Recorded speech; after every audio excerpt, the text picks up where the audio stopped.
اللهم صل على سيدنا محمد يا رب صل وسلم دائما ابدا على حبيبك. تو جو یونیورسٹی کے لوگ ہیں نا جو پڑھائی میں ہیں، یہ کل قوم کے کچھ بنیں گے. یہ کیا بنیں گے یہ تو انہیں کو پتہ ہے کیا بنیں گے.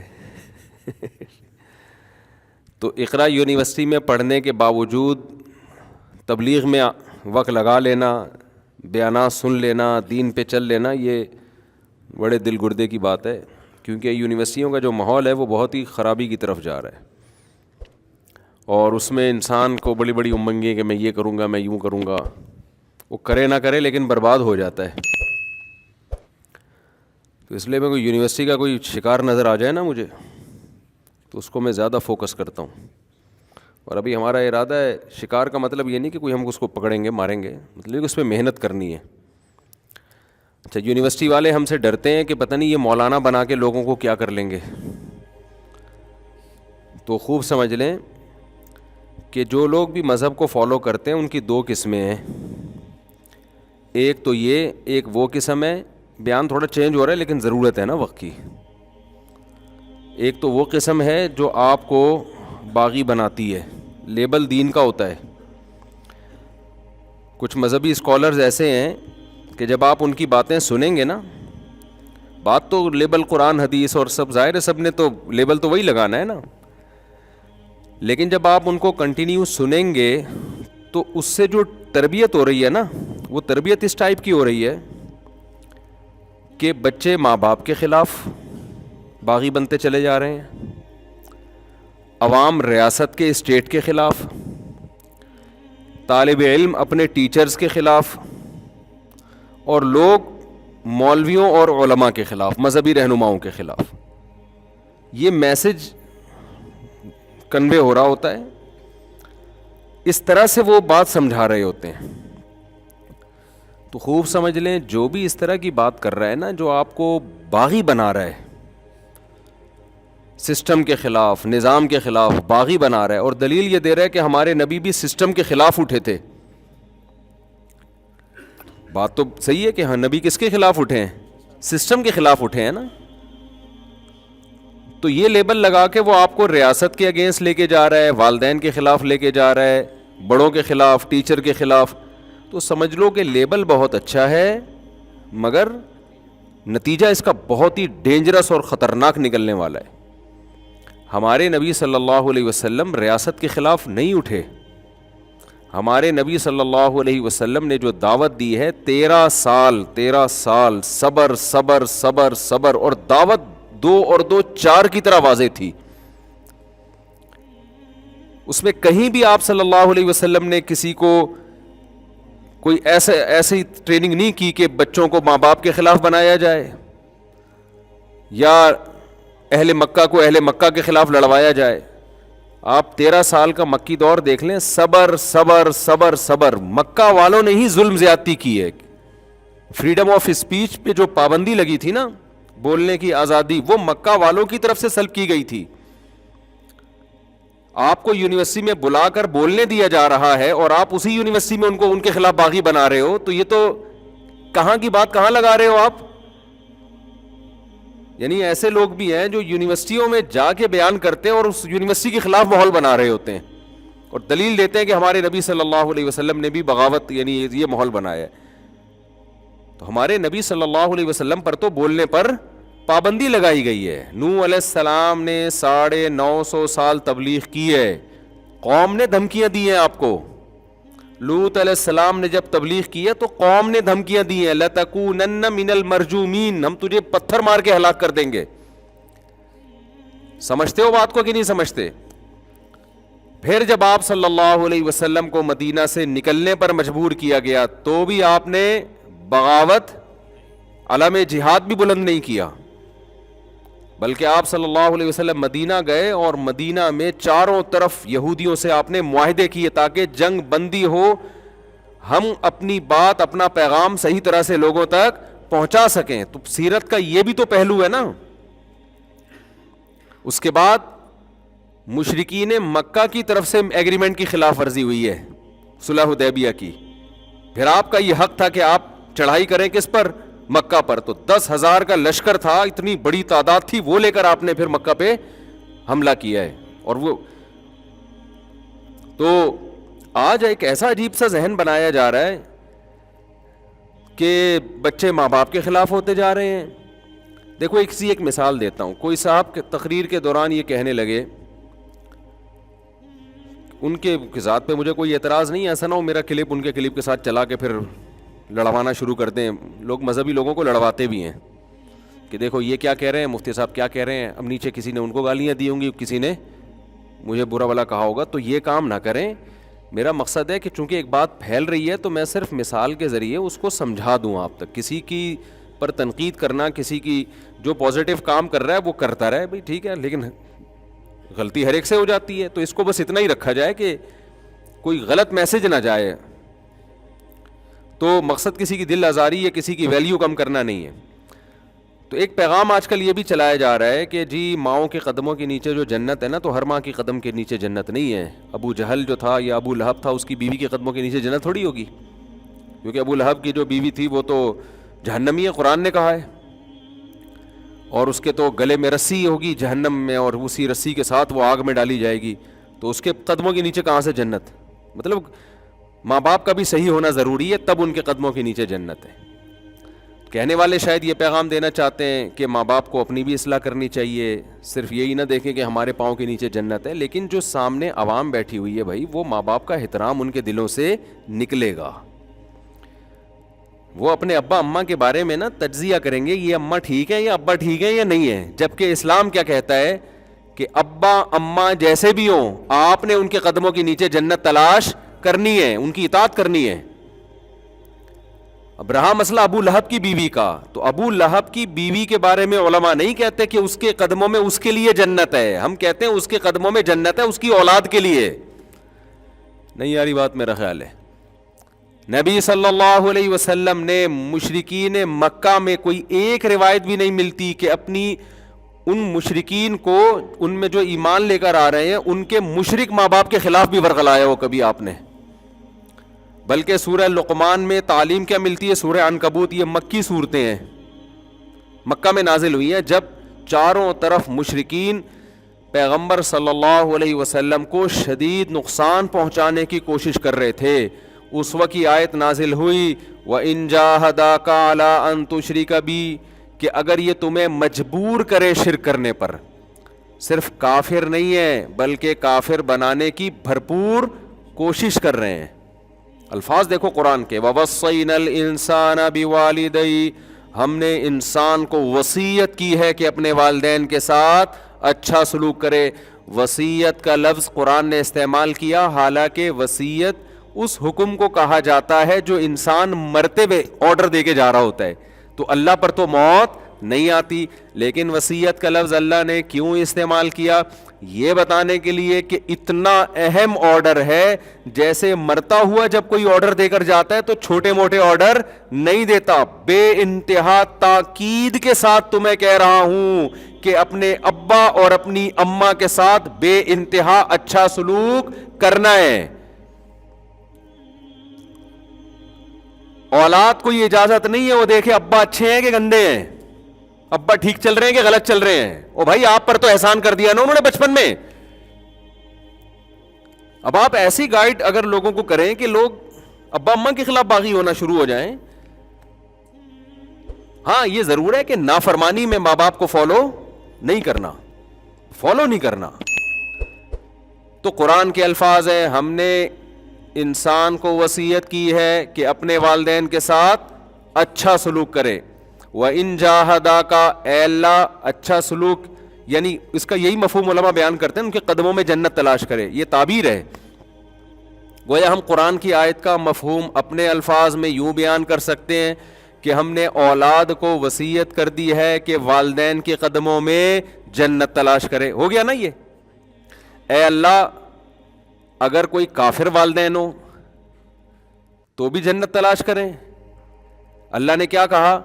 کافر تو دور کی بات، کافر سے اوپر کا درجہ یہ ہے کہ وہ چاہتا ہے کہ تم بھی کافر بن جاؤ، بلکہ اس سے اوپر کا درجہ یہ ہے کہ صرف چاہتا نہیں ہے، گن پوائنٹ پہ زبردستی تمہیں کافر بنانے کی کوشش، جاہدا کا جوہد سے نکلا ہے، مشقت اٹھا کے، تکلیف اٹھا کے تمہیں کافر بنانے کی، زبردستی بنانے کی کوشش میں لگا ہوا ہے۔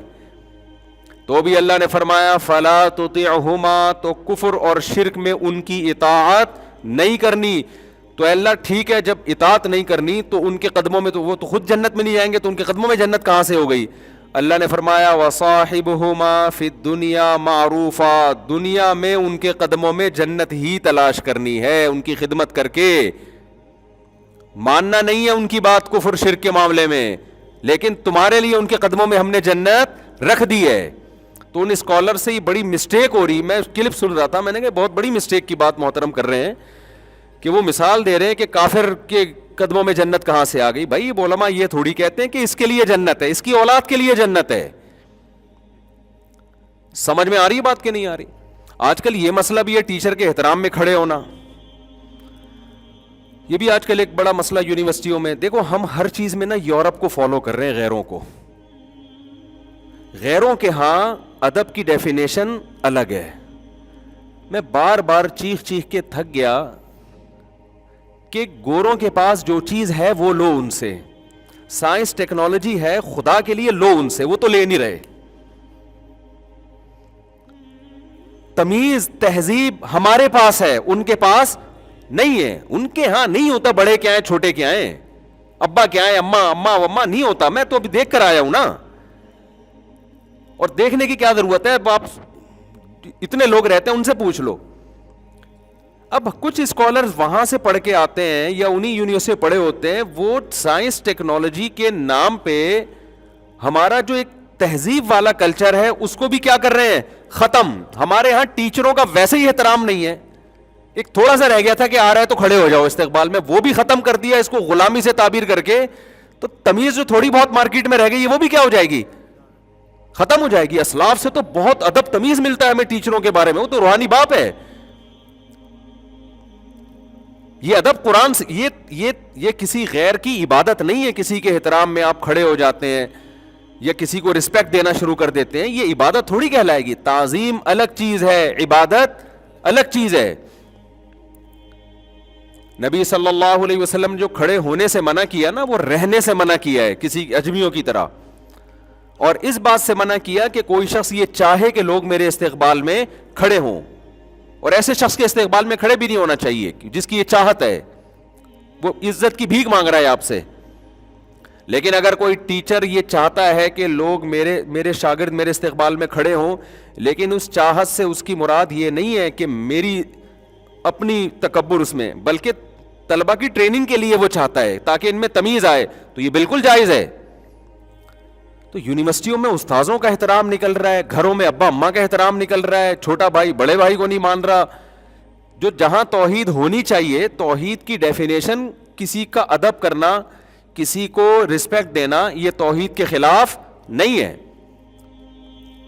تو مسائل پراپر علماء سے سیکھا کریں، سمجھتے ہیں بات کو؟ مسائل کس سے سیکھا کریں؟ جو باقاعدہ پراپر، جب تک علم نہیں ہے نا۔ میں آپ کو صحیح بات بتاؤں، جب میں مدرسے گیا نا، ہمارے خاندان میں اللہ کا شکر ہے بڑوں کا ادب تھا، اب بھی ہے، لیکن جب میں مدرسے گیا ہم نے ٹیچروں کا ادب کرنا سیکھا، تو پھر ہمیں اندازہ ہوا یار ابا کا ادب تو اس سے بھی زیادہ ہے اسلام میں، تو ہم تو وہ تو کر ہی نہیں رہے۔ اب اگر ہم مدرسے میں جاتے اور ہمارے اساتذہ ہمیں یہ محنت کرتے کہ صرف اللہ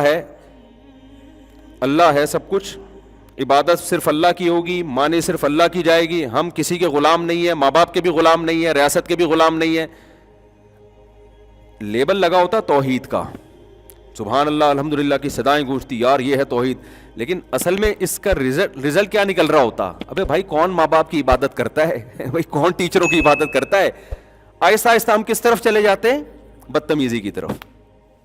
ہم نے جب مدرسے گئے ماحول ہم نے یہ دیکھا کہ یار ٹیچروں کے نا، جب کوئی ٹیچر چپل اتار کے اندر جاتے ہیں تو شاگرد کیا کر دیتے ہیں؟ ان کی چپل کو سیدھا کر کے رکھ دیتے ہیں۔ اب یہ اسکولوں میں ہم نے نہیں میں تو اسکول بھی پڑھا ہوں، کالج بھی پڑھا ہوں، یہ اسکولوں میں کالجز میں ہم نے ماحول نہیں بلکہ بعض چیزیں تو ایسی دیکھی کہ بیان کرتے ہوئے بھی شرم آتی, بدتمیزی باقاعدہ ٹیچروں کے ساتھ. ہم حیران ہوئے یار یہاں ٹیچر کا اتنا ادب ہو رہا ہے کہ چپل سیدھی کر کے رکھی جا رہی ہے. اس وقت ہمیں یہ وسوسہ آیا کہ یار یہ تو ہمیں غلام بنایا جا رہا ہے, یہ تو ہمیں یعنی گویا اللہ کے علاوہ کسی کی عبادت کروائی جا رہی ہے, اتنی تمیز سے بیٹھو, اونچی آواز سے بات نہ کرو. تو ہم نے دیکھا کہ ہمارے ٹیچر اپنے ٹیچروں کے ساتھ بھی یہی کچھ کر رہے ہیں, اور پھر ان کی وہ اپنے استاذوں کے ساتھ, اور یہ سلسلہ ہمیں اسلاف سے ملتا ہے. صحابہ تابعین وہ تو اتنا ادب کیا کرتے تھے, اتنا ادب کہ آپ اور میں تو وہ تو افورڈ ہی نہیں کر سکتے, وہ تو اتنا زیادہ ٹیچروں کا ادب. تو ہمیں ہمارے استاذوں نے بتایا دیکھو ادب تمیز الگ چیز ہے, عبادت کیا ہے الگ چیز ہے. باقی شخصیت پرستی اس وقت ہے جب آپ غلط چیز میں بھی اپنے ٹیچر کو فالو کرنا شروع کر دیں, یہ ہے ناجائز. ادب کریں آپ, جیسے ماں باپ کو غلط بات میں فالو نہیں کرنا, ایسے ٹیچر کو بھی غلط چیز میں فالو نہیں کرنا.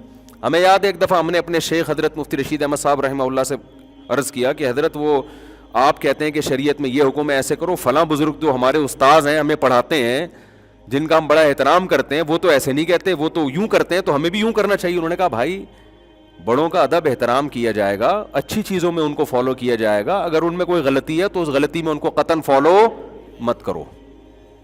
اور یہ صرف زبانی دعویٰ نہیں تھا, ہم نے ان کی زندگی میں دیکھا بھی. ہمارے شیخ حضرت مفتی رشید احمد صاحب رحمہ اللہ تعالی اپنے ٹیچروں کا, اپنے استاذوں کا ایسا احترام کرتے تھے کہ اگر ننگے سر بیٹھے ہوتے تھے نا اور کسی کی کال آئی, فون آیا استاذ کا, استاذ کی کال آئی, تو حضرت باقاعدہ ٹوپی پہنتے تھے اور ایسے ٹیک لگا کے بیٹھنے کے بعد ایسے بیٹھ جاتے تھے, پھر فون پہ بات کرتے تھے, اور بڑے ادب سے حضرت جی فرمائیے کیا حکم ہے, جی اچھا, بڑی تمیز سے. یہ تمیز مارکیٹ میں کیا ہو رہی ہے, شارٹ. لیکن اختلاف کرتے تھے اپنے بڑوں سے, اختلاف بھرپور کیا. اگر لگا کہ ان کی دلیل ٹھیک نہیں ہے, اور اختلاف کا حق بھی اس کو ہے جس کے پاس پراپر علم ہو, ایسا نہ ہو خام خام اختلاف کرنا شروع کر دیں, آپ میں فہم ہے نہیں, صلاحیت ہے نہیں, اور آپ بڑوں سے اختلاف کرنا شروع کر دو یہ سوچ کے کہ میرے پاس علم ہو. علم ہی نہیں ہوتا بعض دفعہ آپ کے پاس, لیکن اگر نالج ہے آپ کے پاس, علم ہے, دلیل سمجھ میں آ گئی آپ کے, تو پھر حضرت ادب کے دائرے میں بڑوں سے اختلاف کرتے تھے. اور کتنے مسائل میں اختلاف کیا ہے, فتویٰ دیا اس پر, لیکن اختلاف بھی کتنا تمیز سے. اب میں آپ کو اس کی ایک اور مثال دیتا ہوں. یہ تمیز مارکیٹ میں شارٹ ہو رہی ہے. پھر کچھ اوپر سے ایسے مذہبی اسکالرز آ رہے ہیں جو بیچاروں کی نیت اچھی ہے, کام اچھا کرنا چاہتے ہیں, لیکن وہ اس طرح سے کر رہے ہیں کہ تھوڑی بہت تہذیب رہ گئی ہے نا, اس کا بھی بیڑا غرق ہو رہا ہے. تو وہ ہمارے حضرت کیا کیا کرتے تھے, حضرت فرمایا کرتے تھے کہ میرا جب کسی بڑے سے, اپنے استاد سے اختلاف ہوتا ہے نا کسی مسئلے میں, اور وہ مسئلہ اس نے کسی کتاب میں, جیسے ایک بہشتی زیور کی مثال لے لیتا ہوں. مولانا شرف علی تھانوی رحمۃ اللہ علیہ ہمارے حضرت کے استاذوں میں سے ہیں, یا استاذوں کے استاذ میں سے ہیں. تو حضرت فرماتے ہیں میں جب اختلاف کرتا ہوں نا بہشتی زیور کے کسی مسئلے پر کہ مجھے اس سے اتفاق نہیں ہے, تو میں مولانا شرف علی تھانوی کا نہیں کہتا کہ مولانا تھانوی نے یہ غلط لکھا ہے. وہ کہتے ہیں بہشتی زیور میں جو مسئلہ لکھا ہوا ہے اس پر مجھے کیا ہے اشکال. نسبت کس کی طرف, کتاب کی طرف, مصنف کی طرف نہیں کرتا. سمجھ میں آ رہی ہے بات کہ نہیں آ رہی؟ اور جب ان کی رائے سے اتفاق کرنا ہوتا ہے تو کہتا ہوں حضرت مولانا شریف تھانوی نے بھی یہی لکھا ہے, اس کی تائید کے لیے میں کہہ دیتا ہوں. تمیز جو ہے نا, اور یہ قرآن سے بھی ہمیں تمیز, کچھ کہیں گے کہ یہ پتہ نہیں لوگوں نے کہاں سے چیزیں نکال لی ہیں. ابے کیا ہو گیا, ہو سکتا ہے کوئی لبرل آدمی کہے یار یہ کیا ادب تمیز ہے, ابے چھوڑو بات چلاؤ آگے, کیا ادب تمیز. تو بھائی انسان جب ہونا تو تمیز والا انسان ہی اچھا ہوتا ہے. آپ کو یورپ کی صرف ٹریفک کی تمیز نظر آتی ہے, اس کے علاوہ بھی بہت ساری چیزیں جن میں تمیز کی ہمیں ضرورت ہے. جب تمیز ہوگی تو ہر چیز میں تمیز آئے گی. ان کو تو ٹریفک کی تمیز لوگوں نے سکھا, ویسے ان میں بات چیت کی بھی تمیز ہے, لیکن خاندانی نظام تباہ ہو گیا تو بڑے چھوٹے کا فرق ختم ہو گیا. میں آپ کو اس تمیز کی مثال دیتا ہوں قرآن مجید سے. قرآن میں سورہ جن اٹھا کے دیکھیں آپ, کئی بار پہلے بھی یہ مضمون بیان کر چکا ہوں, اس کی مناسبت سے بھی دوبارہ بیان کرتا ہوں. قرآن مضمون بیان کرتا ہے کہ جنات کی جماعت نے رسول اللہ صلی اللہ علیہ وسلم سے فجر کی نماز میں قرآن کی تلاوت سنی, تو ان کو یقین ہو گیا کہ کوئی پیغمبر دنیا میں آئے ہیں. اور ہمارا جو آسمانوں پہ جانا بند ہوا وہ اسی وجہ سے بند ہوا کہ اللہ نے ایک پیغمبر کو بھیجا ہے تاکہ وحی میں اور ہمارا کوئی تصرف نہ ہو. تو وہ جنات نے جب آ کے اپنی قوم کو تبلیغ کی نا تو کہنے لگے کہ ہم جب آسمانوں پہ جاتے تھے تو اب ہمارے جانے پر پابندی لگا دی گئی تھی تو ہمیں سمجھ بھی نہیں آ رہا تھا. انا لا ندری اشر ارید بمن فی الارض ام اراد بہم ربہم رشدا. ہمیں نہیں پتا کہ زمین والوں کے ساتھ شر کا ارادہ کیا گیا ہے یا زمین والوں کے رب نے خیر کا ارادہ کر لیا ہے. دیکھو بات تو یہ ہونی چاہیے کہ ہمیں نہیں پتا کہ زمین والوں کے ساتھ شر کا ارادہ کیا گیا ہے یا خیر کا ارادہ کیا گیا ہے. کرنے والے کا تذکرہ ہی نہ کرتے کہ ارادہ کر کون رہا ہے. بھائی یوں کہتے ہیں نا, کیا ہو گیا سب, کہاں سے آئے آپ؟ غلط بات تو نہیں کر رہا, بات سمجھ میں آ رہی ہے؟ شیرشاہ سے آئے نا بھائی. الفاظ یا تو یوں ہوتے کہ ہمیں نہیں پتا کہ زمین والوں کے ساتھ شر کا ارادہ کیا گیا ہے, پیسو وائس, فعل مجہول, سبجیکٹ کا تذکرہ نہیں ہوتا. زمین والوں کے ساتھ شر کا ارادہ کیا گیا ہے یا خیر کا ارادہ کیا گیا ہے. ہمارا آسمانوں پہ داخلہ بند ہو گیا, بس ہمیں یہ پتا ہے اب ہونے کیا والا ہے, اچھا ہونے والا ہے, برا ہونے والا ہے.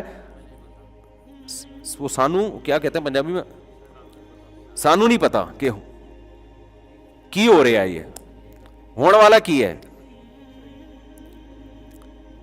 سبجیکٹ کا تذکرہ ہی نہ کرتے, اور اگر کرتے اللہ کا تذکرہ انہوں نے کیا یا تو پھر یوں کہتے کہ ہمیں نہیں پتا کہ رب نے جو اس کائنات کو بنانے والا ہے, زمین کا رب ہے, اس نے شر کا ارادہ کر لیا ہے یا خیر کا. یا تو دونوں کا شر کی نسبت بھی اللہ کی طرف کرتے کہ اللہ نے شر کا ارادہ کیا یا اللہ نے خیر کا ارادہ. جنات میں بھی اتنی تمیز تھی, انہوں نے کہا جب شر کی بات آئے نا تو سبجیکٹ کا تذکرہ نہیں کرو, اللہ کی طرف شر کی نسبت کرتے ہوئے اچھا نہیں لگ رہا. ایک بے ادبی معلوم ہو رہی ہے. خیر کی جہاں بات آئے گی اللہ کے کھاتے میں ڈالو اس کو, حالانکہ ارادہ شر کا بھی اللہ ہی کرتا ہے, خیر کا بھی اللہ ہی کرتا ہے نا. وَإِنَّا لَا نَدْرِي, کیا یار پنجابی میں مزہ آئے گا نا, سانو معلوم نہیں ہے, کیا بولتے ہیں یار, سانو نہیں پتا. اشر ارید بمن فی الارض, کہ زمین والوں کے ساتھ شر کا ارادہ کیا گیا ہے, برائی کا ارادہ کیا گیا ہے. ام اراد بہم ربہم رشدا, یا ان کے رب نے ان کے ساتھ خیر کا ارادہ کیا ہے. تو یونیورسٹی میں کہہ رہا ہوں کہ تھوڑی سی تمیز جنات سے سیکھ لو. کہتے ہیں الفاظ سے کیا ہوتا ہے, سب کچھ الفاظ سے ہوتا ہے بھائی. آپ رشتہ لینے کے لیے گئے, آپ نے کوئی عشق ہو گیا آپ کو, اب آپ ایک تمیز والا طریقہ ہے, وہ تو میں کئی دفعہ بتا چکا ہوں نا, دوبارہ نہیں چھیڑوں گا اس کو. پھر ٹک ٹاک پہ وہ بن جاتا ہے کہ چائے ڈبو ڈبو کے کھا رہے ہو, اور وہاں جا کے تمیز. ایکچولی میں چاہتا ہوں کہ اچھی جگہ ایک ہے کہ بھائی اصل میں نظر کی حفاظت نہیں ہو رہی, اتنا ٹھرکی قسم کا بن گیا ہوں میں, اور باتیں بالکل صحیح ہیں یار, اب تو نظر کی اب تو برائی کی طرف جا رہا ہے, اب تو بس میں چاہتا ہوں بس یہ کسی طریقے سے میری شہوت کا جو بھوت ہے نا میرے اوپر اترے یار, اس سلسلے میں آپ کی بچی سے شادی کرنا چاہتا ہوں میں. ہو سکتا ہے بات صحیح ہو, اب کوئی بیوقوف ہوگا آپ کو ایمانداری کا ایوارڈ دے گا, کہے گا یار جو دل میں تھا نا زبان پہ, منافقت اس بندے میں نہیں ہے, یہ لے جا یار, لے جا گواہ بلا. ایسا ہی ایک نمبر آدمی چاہیے, عقل مند ہوگا, بولے گا بھائی اس کمبخت کو تمیز نہیں ہے کہ کس محفل میں کون سی بات کس طریقے سے کی جاتی ہے, تو اپنی ٹھڑک کو ہمارے سامنے آ کے کیوں پیش کر رہا ہے. کچھ اور لیبل لگا دیتا, کہہ دیتا یار میں گھر بسانا چاہتا ہوں, میں چاہتا ہوں کہ سب کی ہو رہی ہے میری کیوں نہیں ہو رہی, وغیرہ وغیرہ کچھ بھی کر لیتا. تو آج اس کو بڑا ہوا ہے کہ یار الفاظ کی سلیکشن کی کوئی ویلیو نہیں ہے. تو ٹھیک ہے دوستوں میں جیسے چاہیں بات کریں ابے تبے سے, جہاں تھوڑا مقام زیادہ ہوگا تو مارکیٹ میں تمیز کو, آپ کا ایٹیٹیوڈ بھی تمیز والا ہوگا. قرآن کیا کہہ رہا ہے, وَاخْفِضْ لَهُمَا جَنَاحَ الذُّلِّ مِنَ الرَّحْمَةِ, ماں باپ کے سامنے بات بھی تمیز سے کرنی ہے, اور آپ کے جو کھڑے ہونے کا اسٹائل ہے وہ بھی کیسا ہو, تمیز والا ہو. بڑے سے جب بات کرو نا تو بات بھی نرم لہجے سے, اور اسٹائل بھی کیسا ہو, ایسے اکڑ کے نہیں کھڑے ہوگے جی سر آپ بتائیں کیا مسئلہ کیا ہے. یہ ہو رہا ہوتا ہے. ہم نے دیکھا ہے ماحول اسکولوں میں, تمیز والے کس طرح سے اپنے استاذوں سے پیش آتے ہیں, بدتمیز والے کس طرح سے پیش آتے ہیں. اور سنائیں سر, ہمیں یاد ہے ہمارے استاذ کے سامنے ایک طالب علم آیا, یوں کھجا رہا تھا, سر استاد جی یہ بتائیں کہ, انہوں نے کہا یار کھجاؤ نہیں خدا کا واسطہ, تمیز سے بیٹھ جاؤ تھوڑی دیر. کتنا برا لگ رہا ہے، یوں یوں کھجا کھجا کے نا اپنا مسئلہ بیان کر رہا ہو، آرام سے ہاتھ تمیز سے بیٹھو. اب اس کو شاید غصہ آ گیا ہوگا، یار یہ کیسی تمیز سکھا رہے ہیں، لیکن عقل مند ہوگا تو اس کو خود ہی احساس کرنا چاہیے بھائی جتنا کھجا کے نا اچھی طریقے سے فارغ ہو کے آ یہاں پہ. برا لگتا ہے جب کسی بڑے کے سامنے آدمی بیٹھا ہو. تو ایک صاحب مجھے کہنے لگے گورے میں یورپ میں یونیورسٹیوں میں ٹیچر جب پڑھانے کے لیے آتے ہیں تو کوئی طالب علم اگر سو جائے تو اس کو جگایا بھی نہیں جاتا. ہو سکتا ہے ساری یونیورسٹی میں نہ ہوتا، انہوں نے کسی، کیونکہ پھر مجھے فون آتے ہیں کہ ہمارے یہاں تو یونیورسٹی میں ایسا نہیں ہوتا، تو بھائی ہو سکتا ہے ساری دنیا کی یونیورسٹی کو تھوڑی سروے پیش کیا اس نے، تو میرا شاگرد پڑھ کر آیا ہے تو وہ اٹھاتے نہیں ہیں. تو مجھے کہہ رہا تھا کہ دیکھیں کتنا اچھا ایک وہ ہے کہ وہ کسی کی ذاتیات میں دخل اندازی نہیں، کہ بھائی ہم نے کلاس لگا دی ہے، جس نے پڑھنا ہے پڑھے، نہیں پڑھنا جائے. تو وہ اب انسان کو جس سے محبت ہوتی ہے نا، جس کی عظمت دل میں آ جائے، اس کا ہر الٹا کام بھی اچھا لگتا ہے، اور جس قوم کی عظمت دل میں نہ ہو اس کا ہر سیدھا کام بھی الٹا لگتا ہے. مالدار لوگ، غریب لوگ مالداروں کو فالو کرتے ہیں، الٹے الٹے فیشن میں بھی ان کو فالو کر رہے ہوں گے. یہ جب ایک مقام مالدار کر رہے ہیں نا تو مالداروں کی عظمت دل میں ہوتی ہے، اب وہ جو الٹا کام بھی کریں گے وہ فیشن بن جائے گا. مائیکل جیکسن کے کام سیدھے تھے الٹے تھے، سر کے بالوں کا اسٹائل سیدھا تھا الٹا تھا، الٹا اسٹائل تھا. جو اس نے وہ کروائی اپنی پلاسٹک سرجری کروائی، وہ صحیح کام کیا الٹا کام. بچپن کی تصویریں دیکھو، زیادہ اچھا لگ رہا ہے یار زیادہ اچھا لگ رہا ہے نا، سب اتنی اٹریکشن اس میں آ رہی ہے، بالکل جیسے ہوتے ہیں ماشاءاللہ. اس کے بعد آپریشن کرا کرا کے پتہ نہیں کیا بن گیا، رنگ گورا کروا لیا، یہ کروا لیا. اب ہمارے نوجوان بھی جب مائیکل جیکسن کا دور تھا سارے کیا بن رہے تھے، وہی بننے کی کوشش کر رہے تھے. تو یہ انسان ہے. اب کیا ہوگا کہ اس کلچر میں کوئی چیز بری آ گئی ہے، اس کو بھی کیا کیا جا رہا ہے، ایک اچھا عنوان تراشا جا رہا ہے. اب ایک کلاس میں سو رہا ہے، یہ استاذ کی بے ادبی ہے، وہ ٹیچر ہے، وہ روحانی باپ ہے آپ کا، جب وہ پڑھا رہا ہے تو آپ جاگو. سو رہے ہو تو اس پہ یہ تو لیبل نہ لگاؤ نا کہ ہماری آزادی ہے، تو سونے کے لیے کیوں آئے کلاس میں؟ ہم تو نہیں سونے دیتے اپنی کلاس میں کسی کو. کوئی سو رہا ہو تو میں تو اٹھوا دیتا ہوں، بھائی اس کو جگا یار، آرام سے کہتا ہوں تمیز سے کہ کیا ہو گیا، خیریت سے آپ، تکیہ لے آؤں، اس طرح سے کوئی پراپر انتظام کر دیں آپ کے لیے، وہ جاگ جاتا ہے تھوڑی. لیکن یہ تو نہیں کہ استاذ پڑھا رہے ہوں خراٹے لے کے ادھر، یہ بے ادبی ہے. ٹیچر کی بے ادبی ہے یہ. تو پہلے زمانے میں تو بہت احترام ہوا کرتا تھا، اب تو وہ احترام ختم ہو رہا ہے، تو اب مزید ختم کیا جا رہا ہے کہ میری رسپیکٹ. جب احترام ختم ہوتا ہے نا ماں باپ کا، ٹیچر کا، بھائیوں کا، تو پھر ہر بڑے کا آہستہ آہستہ خدا کا بھی احترام ختم ہو جاتا ہے. خدا کے باغی بھی اکثر وہی لوگ بنتے ہیں جو ماں باپ کے باغی ہوتے ہیں. اور اسلام میں تو بڑے بھائی کا بڑا احترام ہے. حضرات فقہا نے لکھا ہے کہ باپ کے بعد بڑا بھائی ہی باپ کے قائم مقام ہے. آج کون بڑے بھائیوں کو پوچھ رہا ہے بھائی؟ تو تمیز مارکیٹ سے کیا ہو رہی ہے، بولو، شارٹ ہو رہی ہے. تو تمیز سیکھیں. یہ تمیزدار لوگوں میں رہ کے آتی ہے انسان کو. میں نہیں دعویٰ کرتا کہ میں بہت تمیزدار ہوں، لیکن اللہ نے مجھے جو صحبت دی، بہت سے تمیز والے لوگوں میں بیٹھنے کی اللہ نے توفیق دی. کیونکہ جب اسکول سے ہم گئے نا تو ہم نے کہا بھائی یار تمیز تو اس کو بولتے ہیں یار. میں نے اپنے استاد سے ایک دفعہ مسئلہ پوچھا تو ان کے بھی استاذ بیٹھے ہوئے تھے، تو ہمارے استاذ مجھ پہ غصہ ہوئے کہ جب سینئر بیٹھے ہوئے ہیں، بڑے حضرات بیٹھے ہوئے ہیں، تو پھر یہ بے ادبی کی بات ہے آپ مجھ سے پوچھ رہے ہیں. آپ کن سے پوچھیں؟